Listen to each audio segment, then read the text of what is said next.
ని దూరం పెట్టాలి కానీ ఎయిడ్స్ వ్యాధి వచ్చిన వారిని కాదు. జార్ఖండ్ మాజీ ఎమ్మెల్యే అంబ ప్రసాద్, సెక్రటరీ ఏఐసిసి. ఎయిడ్స్ పైన ప్రజలకు అవగాహన ర్యాలీ.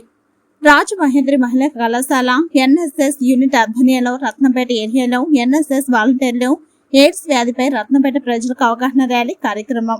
తేదీ 1/12/2025 సోమవారం నాడు రాజమహేంద్రి మహిళా డిగ్రీ మరియు పీజీ కళాశాల ఆధ్వర్యంలో రత్నంపేటలో జరుగుతున్న జాతీయ సేవా పథకం ప్రత్యేక శిబిరం 5వ రోజులో భాగంగా ఎన్ఎస్ఎస్ వాలంటీర్లు ఎయిడ్స్ వ్యాధిపై ర్యాలీ మరియు ప్రజలకు అవగాహన కల్పించడం జరిగింది. ఈ ర్యాలీకి ముఖ్య అతిథిగా జార్ఖండ్ రాష్ట్ర మాజీ ఎమ్మెల్యే కుమారి అంబా ప్రసాద్ మరియు రాజమహేంద్రి విద్యా సంస్థల చైర్మన్ డాక్టర్ టీకే విశ్వేశ్వరరెడ్డి విచ్చేసి ఎయిడ్స్ ర్యాలీని ప్రారంభించారు. ముందుగా జార్ఖండ్ మాజీ ఎమ్మెల్యే అంబా ప్రసాద్ మాట్లాడుతూ, గతంలో ఎయిడ్స్ అంటే ఒక ప్రాణాంతకర వ్యాధి అని, అది సోకిన వారందరూ మరణించేవారని, ప్రస్తుత కాలంలో ప్రభుత్వాలు ఎయిడ్స్ గురించి ప్రజలందరికీ బాగా అవగాహన కల్పించడం వలన మన భారతదేశంలో ఎయిడ్స్ అనేది తగ్గిపోయిందని, అయినా కూడా ప్రజలు అప్రమత్తంగా ఉండి ఎయిడ్స్ బారిన పడకుండా ఉండాలని విద్యార్థులకు, ప్రజలకు తెలియజేశారు. ఎయిడ్స్ వ్యాధి దేశంలో తగ్గుతుంది కదా అని ప్రజలు, ప్రభుత్వాలు అలసత్వం వహించకుండా తగు జాగ్రత్తలు తీసుకోవాలని, ప్రభుత్వాలు ప్రజలకు ఎప్పటికప్పుడు ఎయిడ్స్ వ్యాధిపై అవగాహన కలిగిస్తూ ప్రజలను అప్రమత్తంగా ఉంచాలని కోరారు అన్నారు.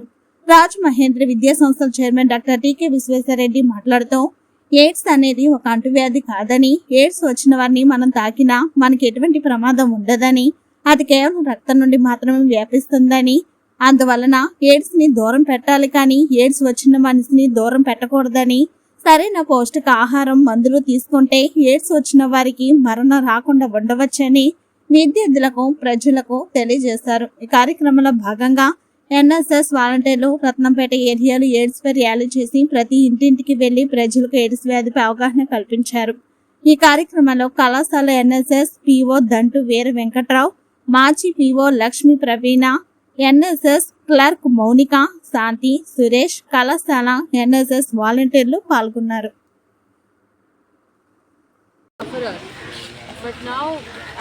ఈరోజు వరల్డ్ హెల్త్ ఆర్గనైజేషన్ వారు ఎయిడ్స్ దినంగా అవేర్నెస్ కల్పించాలని చెప్పి ఎయిడ్స్ దినం అందరికీ కూడా ప్రపంచవ్యాప్తంగా అందరూ కూడా దీన్ని జరపాలని చెప్పి నిర్ణయించడం జరిగింది. అందులో భాగంగా ఈవేళ రాజమహేంద్రి మహిళా junior degree PG college NSS unit విద్యార్థులు ఇక్కడికి వచ్చి ర్యాలీ తీసుకోవడం జరుగుతుంది. దానికి ముఖ్య అతిథిగా ఏఐసిసి సెక్రటరీ అయినటువంటి మరి ఎక్స్ఎమ్మెల్యే జార్ఖండ్ అంబా ప్రసాద్ గారు ముఖ్య అతిథిగా వచ్చారు. మరి ఎన్ఎస్ఎస్ యూనిట్ తరఫున ఇక్కడ ఈ కార్యక్రమం టేకప్ చేసాం. ఇది చాలా ఏంటంటే ఎయిడ్స్ అనేది అంటురోగం కాదు, అది ముఖ్యంగా ముందు తెలుసుకోవాలి ఎవరైనా సరే. ఎందుకంటే ఇది బ్లడ్ వల్ల జరుగుతుంది తప్ప ఒకరికొకరికి వస్తుంది తప్ప ఇది అంటురోగం మాత్రం కాదు. అందువల్ల ఎవరు కూడా ఎయిడ్స్ రోగిని ముట్టుకోకూడదు, అది చేయకూడదు, ఇది చేయకూడదు అనేది చాలా తప్పు. అలాగే ఎయిడ్స్ రోగి చాలా వీక్ అయిపోతారు రోగం రాగానే. అతనికి బలమైన పౌష్టికమైనటువంటి ఆహారం ఇవ్వాల్సిన అవసరం కూడా ఎంతైనా ఉంది. అటువంటి ఆహారం తీసుకుంటూ మెడిసిన్స్ వాడితే వాళ్ళు ఎంతకాలమైనా జీవిస్తారు. మెడిసిన్స్ వీళ్ళు ఎయిడ్స్ రోగం వచ్చింది చచ్చిపోతాడు అయిపోతాడు అంటే ఏం కాదు. ఆల్రెడీ మన దేశంలో ఎయిడ్స్ చాలా వరకు కూడా తగ్గిపోయింది. ఎందుకంటే ప్రభుత్వ వారు కానీ పబ్లిక్ కానీ ఎయిడ్స్ అవేర్నెస్ కల్పించడం వల్ల చాలా వరకు ఎయిడ్స్ అనేది చాలా తగ్గిపోయింది. మన భారతదేశం నుంచి పులిరాజు మరి ఆఫ్రికా ఖండానికి వెళ్ళిపోయాడు, అక్కడ ఆఫ్రికన్ కంట్రీస్కి వెళ్ళిపోయాడు. ఇక్కడ పెద్దగా పులిరాజు ఏమి లేడు. అందు గురించి ఏంటంటే మీరు ఎవరు కూడా పెద్దగా భయపడకూడదు, అయినా కూడా రాకుండా చూసుకోవాల్సిన బాధ్యత మన అందరి మీద ఉంది. కాబట్టి అందరూ కూడా ఈ అవేర్నెస్ కలిగించాలి. అందరూ కూడా ముఖ్యంగా ఏంటంటే ఎవరు కూడా మనకు కొంతమంది ఉంటారు పాకిస్తాన్ వాళ్ళు, ముస్లిమ్స్ వాళ్ళు, పిల్లలు కావాల్సినప్పుడే మామూలుగా కలుస్తారు తప్ప లేకపోతే ఉండదు. అలాగా కంపల్సరీగా ఎవరైనా సరే నిరోధ్ అనేది కంపల్సరీగా వాడించాలి. సిగ్గుపడకూడదు. ఇది ఏంటంటే సిగ్గుపడే విషయం కాదు. నిరోధ్ వాడితే 95% మనకి ఇబ్బంది లేకుండా ఉంటుంది.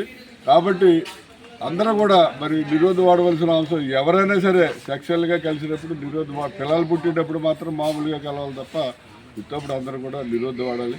ఎయిడ్స్ని భారతదేశం నుంచి ఆల్మోస్ట్ ప్రారంభం జరిగింది.